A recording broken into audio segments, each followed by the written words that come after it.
திருவனந்தபுரம் அருகே உள்ள விளிஞ்சத்தில் மத்திய மாநில அரசு அதானி குழுமத்துடன் இணைந்து சர்வதேச துறைமுகம் கட்டப்பட்டுள்ளது. உலகின் மிகப்பெரிய கப்பல்கள் வந்து செல்லவும் இந்தியாவுக்கும் கேரளாவுக்கும் வருவாயையும் வேலைவாய்ப்பையும் உருவாக்கி உலக கடல் வணிக போக்குவரத்தில் காலடி எடுத்து வைக்க காரணமாக இருக்கும் விளிஞ்சம் துறைமுகத்தின் சிறப்புகள் என்ன? பலர் தூக்கத்தை இழப்பார்கள் என பிரதமர் மோடி இந்த விழாவில் ஏன் பேசினார்? கேரள மாநிலம் திருவனந்தபுரத்தில் உள்ள விளிஞ்சம் என்ற இடத்தில் 8867 கோடி ரூபாய் செலவில் பிரம்மாண்ட சர்வதேச துறைமுகம் கட்டப்பட்டுள்ளது. டிசம்பர் 5, 2015ஆம் ஆண்டு கட்டுமான பணி தொடங்கப்பட்டது.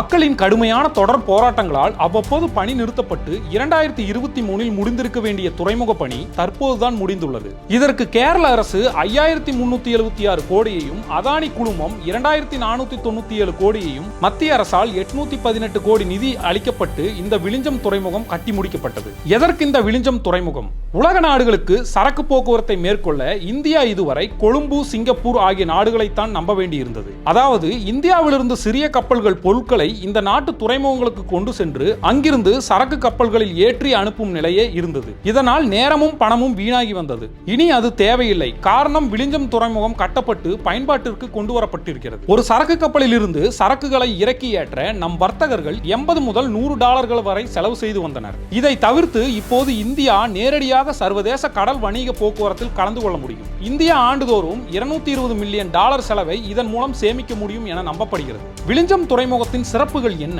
சர்வதேச கிழக்கு மேற்கு கப்பல் பாதையிலிருந்து 10 நாட்டிக்கல் மைல் தொலைவில் விளிஞ்சம் சர்வதேச துறைமுகம் அமைந்திருப்பதால் சர்வதேச கடல் வணிக போக்குவரத்தில் இந்தியா முக்கிய இடத்தை பிடிக்கவிருக்கிறது. கப்பலை சரியாக நிலைநிறுத்த 20 மீட்டர் ஆழம் கொண்ட டிராப்ட் இருக்க வேண்டும். இயற்கையாகவே இது விளிஞ்சம் துறைமுகத்தில் உள்ளது. ஐரோப்பா, மேற்காசியா, கிழக்காசியா, தென்கொரியா, சீனா, மலாக்கா என மேற்கு கிழக்கு பகுதிகளுக்கு செல்ல விளிஞ்சம் துறைமுகத்தை கடந்துதான் செல்ல வேண்டும்.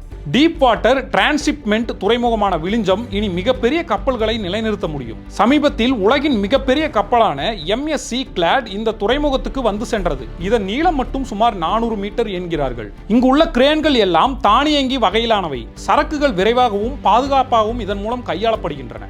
AI தொழில்நுட்பம் IIT சென்னையின் மேற்பார்வையில் உருவாக்கப்பட்ட நவீன போக்குவரத்து மேலாண்மை அமைப்பு செயல்பாட்டுக்கு கொண்டு வரப்பட்டிருக்கிறது.